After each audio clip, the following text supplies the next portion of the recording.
বাংলাদেশের একটা বড় সমস্যা, বাংলাদেশের না পৃথিবীর অন্যতম বড় সমস্যা হলো অর্থনৈতিক ক্রাইসিসের মধ্যে, ফিনান্সিয়াল ক্রাইসিসের মধ্যে একটা বড় নজির আমরা দেখি। যেমন আপনারাই বলতে পারবেন, এটার জন্য ইকোনমিক্সের বিশাল জ্ঞান লাগবে না, আপনাকে অর্থনীতিবিদ হইতে হবে না।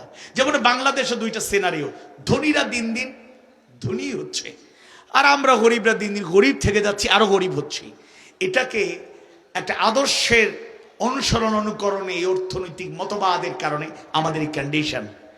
ক্যাপিটালিজম, পুঁজিবাদী অর্থনীতি, দুনিয়াতেও পুঁজিবাদী অর্থ ব্যবস্থা বৈষম্য তৈরি করেছে। জুলাইয়ের আন্দোলনে মূল স্লোগান ছিল উই ওয়ান্ট জাস্টিস। জীবনের প্রতিটা ক্ষেত্রে বৈষম্য চলছে। আমাদের দেশেও দেখুন একেবারে দাগন ভইয়া, এমনকি দক্ষিণ ধর্মপুরে আপনার নিজের গ্রামে কাউকে আমরা বড় করছি, কাউকে ছোট করছি না। আল্লাহর রাস্তে ভুল বুঝবেন না, ধনীরা ধনী ঠিকই হচ্ছেন, গরিবরা আমরা গরিব থেকে যাচ্ছি। হাজারে একজন হঠাৎ করে আল্লাহ যদি দয়া করেন তাইলে মোটামুটি আল্লাহ এগিয়ে নিচ্ছেন, কিন্তু স্বাভাবিক অর্থনৈতিক কাঠামো সিস্টেমটাই হলো এমন, গরিবকে বড় হওয়ার সুযোগ দেয়া হয় না। দারিদ্রতার কষাঘাতে আমরা নিষ্পেষিত হচ্ছি। অথচ কোরআনকে যদি ফলো করতাম, শুধু স্মরণ করে ইঙ্গিত করে দিয়ে যাই দুইটা বিষয়, ওয়া আতুজ যাকাত, আর তোমরা যাকাত আদায় করো।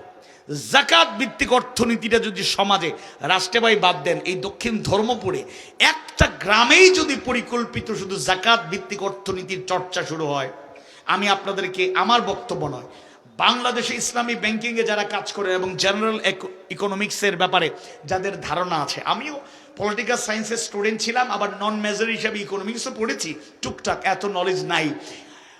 তাদের গবেষণার একটা রেজাল্ট কয়েক বছর আগে প্রকাশিত হয়েছে, বাংলাদেশে যেই পরিমাণ লোকের উপর যাকাত ফরজ, তারা যদি যাকাতটা হক আদায় করে পরিকল্পিত ঠিকঠাক যাকাত দেয়, 10-15 বছর, হাইয়েস্ট 20 বছরের মধ্যে বাংলাদেশের দারিদ্রতা বলতে কিছু থাকবে না। কোরআন শিখায় দেওয়া ফি আমওয়ালিহিম হাক্কুন লিস-সাইলি ওয়াল মাহরুম।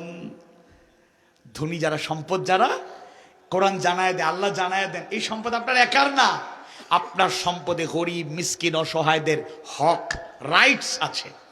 আপনি শীত আসলে শীত বস্ত্র দিয়ে মনে করবেন না দানশীল। বন্যা আসলে সিলেটে 22 সালে 122 বছরের ইতিহাসে সবচেয়ে ভয়াবহ বন্যা, এবং সিলেট অঞ্চলের মানুষেরা ক্ষতিগ্রস্ত হয়েছে। ফেনী থেকে হাজারো লোক বিভিন্ন টাইমে পাশে দাঁড়িয়েছেন, শুকরান জাযাকুমুল্লাহ। এই যে আপনি দান করছেন, এটা দয়া দাক্ষিণ্য নয়। একজন অসহায় মানুষের, একজন গরিব মানুষের হক উচিত ছিল door to door, man to man, person to person খবর নিয়ে আপনি তার সমাধান করা। কিন্তু আপনি তা হাত পাতলে আবার তাকে ছোট করছেন, অপমান করছেন, রাষ্ট্রীয়ভাবে তাদের পৃষ্ঠপোষকতা নাই। এজন্য কোরআন যে সলিউশন দিয়েছে, রাসূল উসওয়া হাসানা হিসাবে যে আদর্শ রেখে গিয়েছেন, অর্থনীতি যে যদি ওই দুইটা অংশ শুধু আপনারা নিজেরা একটু স্টাডি করে দেখবেন, ওয়াতুজ যাকাত, এই যাকাত ভিত্তিক অর্থনীতিকে যদি চর্চা করা হয়, আর ওই আয়াতটা ধনীরা শুধু মাথায় রাখে, ওয়াফি আমওয়ালিহিম হাক্কুন লিস-সাইলি ওয়াল মাহরুম, বা এই রাষ্ট্র অনেক বড় ব্যাপার।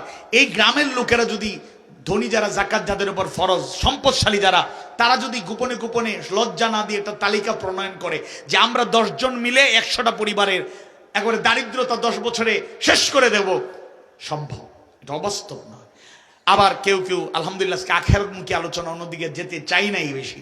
কেউ কেউ এরকম বলে, না আমরা ওই হুজুর চালায় যান, কোরআন হাদিসের একবারে জমিনের নিচে আর আসমানের উপরে যা আছে এগুলো বলে যান, রাজনীতি ফাজনীতি নিয়ে কথা বললেন না। আপনি হয় মূর্খ, দুনিয়ার সব জ্ঞান জানেন, আবু জাহেলের মতো কোরআন জানেন না, আর নতুবা আপনি মতলববাজ, আপনি জানেন কিন্তু সত্যটা প্রকাশ করতে চান না, কারণ ওই সত্য প্রকাশিত হলে আপনার সাপোর্টার মহল আপনাকে আর গ্রহণ করে নেবে না।